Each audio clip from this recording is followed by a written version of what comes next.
last section of 4.2, or the last subject of concept of 4.2 was exponential functions. Now we're looking at exponential equations and solving them. So remember, when I said that if our bases are the same,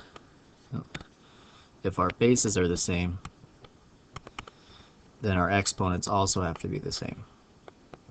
That means that b would have to equal c. So that's kind of what we're doing, at least to start this. All right, so here's some examples. So my base right now is 125 and 5. So can I rewrite these? There they have the same base. Right, so I know that 125 is the same as 5 to the third. Right, that's 125 is 5 to the third. So look how they have the same base now. So it's 5 to the third is 125, but x is being raised to 125. So that means 5 to the third is being raised to x. And when I raise exponents to exponents, if you remember from properties of exponents, we multiply. So this is 3x equals 5. And 5 to the first, right, is the exponent on that 5. And now, since my bases are the same, now I can go ahead and set my exponents to be the same. 3x equals 1, so x would equal 1/3. So there's my answer for that, right? And that one you could probably look at from the very beginning. Say x raised to what is 5? X raised to 1/3, meaning the cube root of 125 is 5. Okay, on the second one here, same kind of thing. We want to rewrite it with the same base.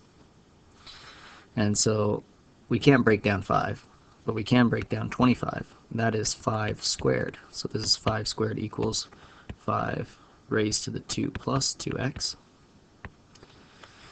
And now that my bases are the same, my exponents have to be the same. So I can set my exponents equal to each other. So 2 plus 2x equals 2. Subtract 2 on both sides, so x would equal 0.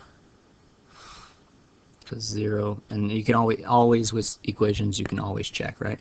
5 raised to the 2 plus 2 times 0 equals 25. Well, 2 times 0 is 0, so 5 raised to the 2 plus 0 is 5 squared, and 5 squared is 25. Same thing with this first one, which we kind of already did when I talked about it. The cube root, or the cube root of 125 is 5. Okay. Now let's look at these other ones here. It's a little bit different, changes it a little bit. So now we're not going to turn the one side into look like the other side, right? Because I can't turn 32 into 16 as a base, and I can't turn 16 into 32. But I do know that they both share a common base of 2, right? 2 times 2 times itself 4 times is 16. So 2 to the 4th is 16, so that would be 16 raised to the x minus 1. And 32 is 2 times itself 5 times, and that's 32 is being raised to 2x. So here I have to take exponent raised to exponent, so I have to distribute that 4 to both the x and the 1. So that is 2 raised to the 4x minus 4. And this one I have to take 5 times 2. So that is 2 to the 10x. Now that the bases are the same now my exponents can be the same, and I can solve that linear equation there by subtracting 4x from both sides.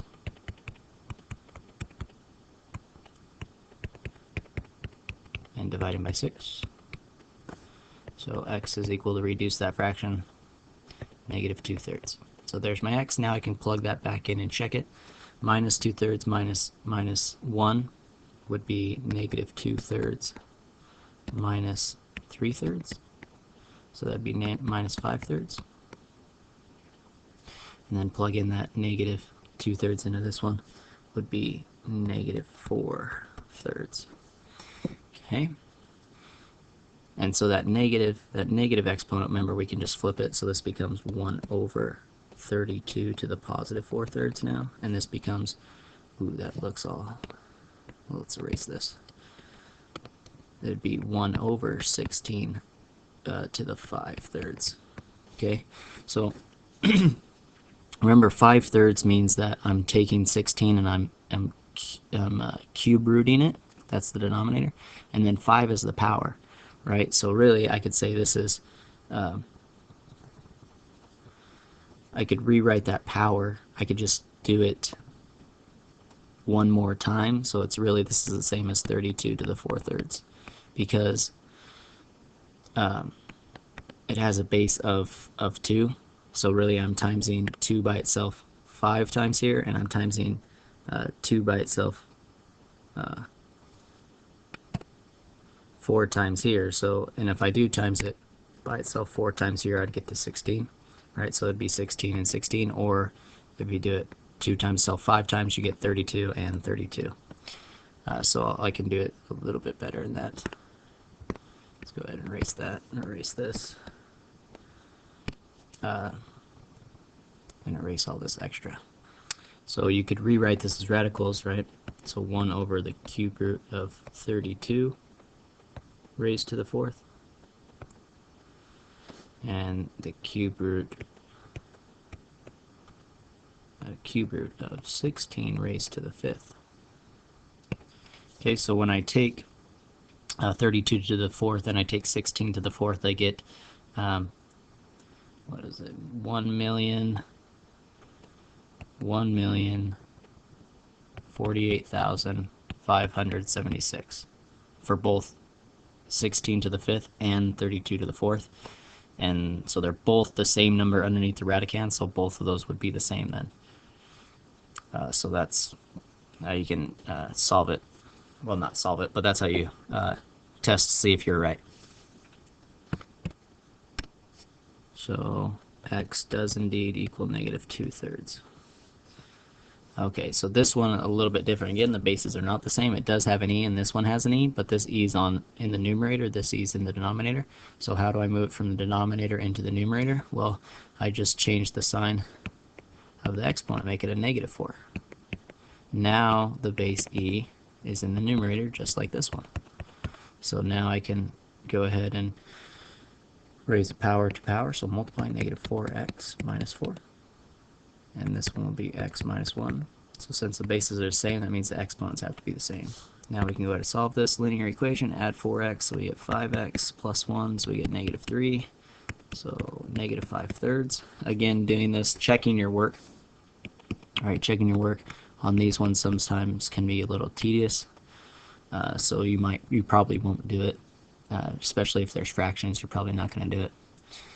But remember, if the bases are the same, that means that, so I came back here on this one, and it was pretty complicated to check it, but if I would have left it as 2 to the 10x and 2 to the 4x minus minus 4, and just put my x in here and here, then at least the exponents would have been the same. So that's what I'm going to do here. I'm not going to try to figure out what e to the whatever is, or e to the whatever on both sides. All I'm going to do is put this x just right here and see if my exponents are the same. So basically what I'm doing is just testing this, make sure that I did my math right, which I did, so I'm fine here. See, I don't even want to do it, but I guess I should. And minus 5 over 5, so that's -8/5. Now come over here, -3 over 5 times -4, that'd be positive 12/5. Minus 4, which would be -20/5, minus that, 12 minus 20 is a -8/5, and look, my exponents will be the same, so e raised to this number equals e raised to that same number. Of course, both sides are the same. Okay, so x equals -3/5. Okay, you get something like this, still even a little bit different, like here. Notice that these two are quite different, because here my base is actually x. Right, so here it's a little bit different. So the first one I'm asking, what number can I raise to a -5 that gets me 1 over 32? And we kind of used this number earlier in one of our problems, actually this one right here. So the negative exponent I can flip to 1 over x to the positive now 5th equals 1 over 32. Now, just like when my bases are the same, my exponents have to be the same. The same is true if my numerators are the same. That means my denominators also have to be the same. So really, I can set my denominators equal to each other. And this is asking what number raised to it times by itself 5 times is 32. And that answer is 2. Or you could take in 5th root both sides. What's the 5th root of 32? Well, 2 breaks down 5 times. There's a group of 5. So x equals 2. And you can test that by plugging it into your calculator, and it does work. It's 1 over 32. This one, I'm asking 2 raised to the 2/5 is 16. Remember, 2/5 means it's a radical. Whenever we have a fraction as an exponent, it's talking about a radical. The denominator says what type of root. The numerator says what power. And remember, you could actually do your power first and then do your root, or you can do your root first and then your power. So some number squared. Think about it 2 ways. Some number squared, and then take the root of that number, the 5th root of that number, and it should equal 16. Okay? Or I can take the 5th root of some number and then square that and get 16. Okay? So let's go ahead and start working this out. So how you solve these is, we'd really like if it was just x, right? If our exponent was just 1. If we just had an x on the left, well, how do I turn 2/5 into 1? By using the exponent rules, I can raise this to the exponent of 5 halves, because when I raise powers to powers or exponents to exponents, I multiply. So if I multiply my exponents by the reciprocal 5 halves, then the 5s are going to cancel out to 1, and the 2s are going to cancel out to 1, so I get 1. But if I raise this to a power, the left side, I have to raise this 16 to the 5 halves power. That doesn't mean I'm multiplying 16 by 5 halves. It means I'm taking 16 and raising it to the 5 halves, which means the square root of 16, and then raise that to the 5th power.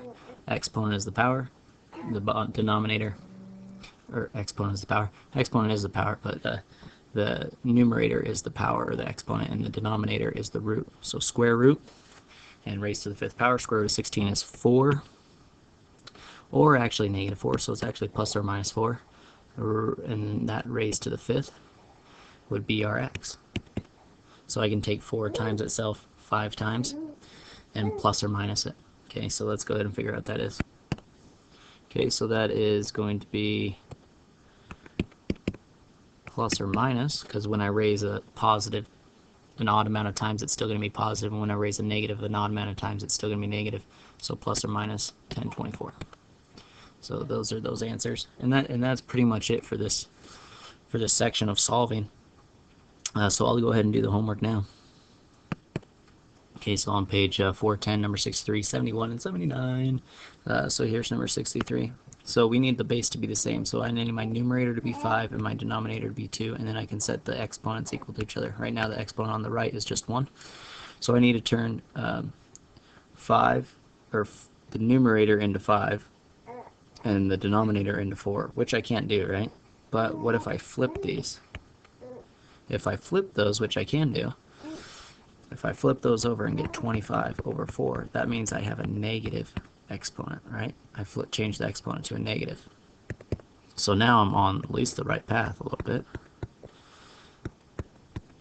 Now I can turn 25 into 5, because 25 is 5 squared. And I can turn 4 into 2, because 4 is 2 squared. So this is 5 squared over 2 squared. Now my bases are the same. But the question is, how do I get these exponents on the outside? Well, they're both 2, right? So just like when you have power raised to powers, you multiply. So I can kind of undistribute that power there. And I can go ahead and undistribute those 2's and bring them back to the outside. So basically divide by 2. And so I get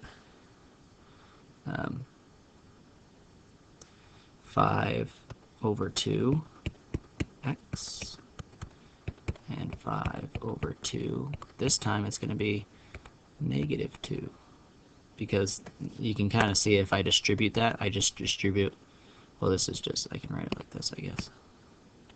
I can bring back the 2, and I can put that 2 right here times 1/2, right? Because I can distribute just the 2 there. So I'm basically undoing it. And that would be 2 times -1, which is -2.